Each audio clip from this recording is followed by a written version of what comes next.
first time here that you don't make it your last. We are extremely committed to bringing you programming, artist talkbacks such as tonight's event with Danny Simmons and Faith Ringgold and Verna Hart and Frank Seuss and James Tops and so many others who have an opportunity to hear from in relation to our brand new exhibition that we're very happy to have from cover to cover, celebrating 20 years of African voices. And also for those warm greetings. He came out of his holiday party to be with us, which is wonderful. Yeah, not started yet. But I want to thank everyone, especially all of the artists there are 14 artists that are in the From Cover to Cover 20 Years of African Voices exhibition. They're all amazing artists. This is only a small selection of a bigger selection of artists who have graced our covers, and we really just wanted for our 20th anniversary to say thank you to those artists for allowing us to publish their work on the front covers, and to really just celebrate who they are. And I also, in introducing Danny Simmons, want to say really thank you, brother, for all the work you've done as a curator. I want to congratulate Danny on all his success.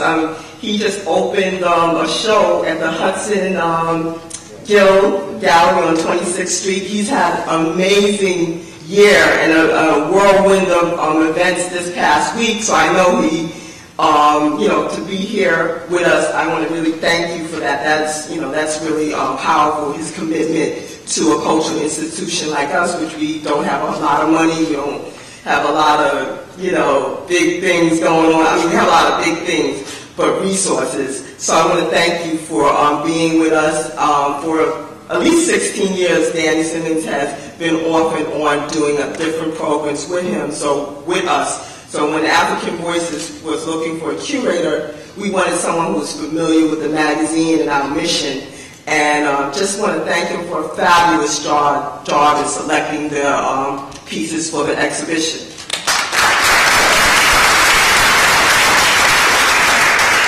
And without further ado, I would like all of the exhibiting artists to come up and the curator. Thank you. And while they're coming, I want to know how, I asked the question before, how does your art tie into the mission of African Voices magazine?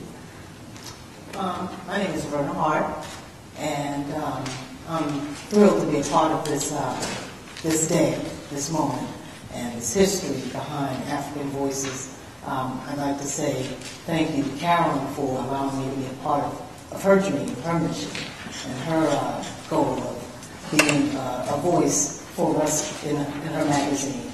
I feel as an artist, first of all, I feel like I'm making a full circle. My life journey began here in Harlem. I was actually born across the street in Harlem Hospital. The older version of the But I feel like it's a homecoming to exhibit across the street from where you were actually born, and to be on the walls with such great artists like the people here on stage. Emotional, just thinking about how this art journey has been for me. I also want to thank Danny for allowing me to be part of his life. We go way back as well. I went to high school with his brothers. Wow. All of that before the fame and fortune. So I've known him a very long time as well. I'm very proud of his accomplishments as well. As an artist, I would say I feel very responsible for representing us visually. What I paint, I really feel very connected to. And I often ask God to allow me to represent all of you in the right way whenever I make a painting. But before I speak anymore, I'll let the other artists kind of get winded. But I thank you all for coming out as well. Good evening, folks. My name is Adamola Lubifola, and I have the unique privilege and experience of seeing the Schomburg actually being constructed. So I've been in Harlem for many, many years, like my sister Faith. She was probably here before I was. But I had the unique experience of seeing, again, the Schomburg being built. And with that, the development of Harlem as a continuing in its legacy of being the cultural capital of the black cultural capital of the United States, and indeed the world, really, because through this institution, people from all over the world have been through here and continually come for research and enlightenment. I also had the privilege of being part of the Black Arts movement. And out of that movement, much of what you see today in Black art, the receptivity, the fact that you can go to anybody's home now and see beautiful works reflecting us through the way you see artists, which is a cooperative that began here in the streets of Harlem in 1964. So I've had that privilege. And when you go in to see the actual exhibition, there was a piece that I did called "The Troops Are Coming, Get Ready." And that was my reflection and statement on something that happened in that period. And when Richard Nixon, a former president, wanted to break the union strike for the postal workers, he called in the National Guard to deliver the mail. And we can see how that 40-odd years ago is reflected today of the moves to break down labor and dismantle unions. So you'll see in that show, along with all my other distinguished colleagues here, a piece that was actually donated to the Schomburg through a group of African-American folks in 1971. And then the piece that is shown with that, along with the cover, is another piece that was done in 1995. So there's that span that you'll see when you go to the show. I won't save any more comments for that. Okay, well, I'm Faith Ringgold, and I'm so happy to be here.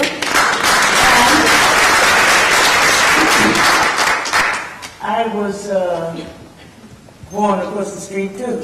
Yeah, I was born right across the street, and I lived most of my life in Harlem. I still have my apartment in Harlem, so I can spend the night in Harlem any night I like, you know. And I'm very happy about it. I've got lots of projects that I'm doing. I am accustomed to showing art when I'm talking about art, but I was told there wasn't going to be any art showing here today. And so I adjusted myself, and I brought some art that I'm going to share with you. And it's part of something that is what should I say? Something that's very important to me is the fact that as black people, we do not have our art, what should I say? Particularly displayed in our museums. American museums, which are designed to represent the public good,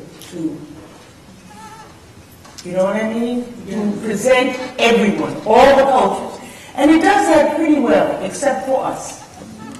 Now, I know in the 60s when we were demonstrating at museums and so on to have that happen,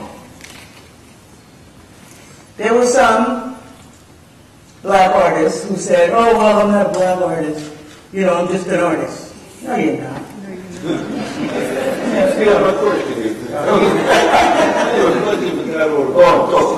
It's out. What was that? I had that question before. There's such a thing as black art. Now I got to revise it. That's how you know I'm talking. I was coming up with that later on. I don't think anybody else could be a black artist. An American artist. We're just not. I mean, you can't come over here 400 years ago on a ship, and go through all we went through and produce what we produced and just be an American artist. That's not possible. It's not possible.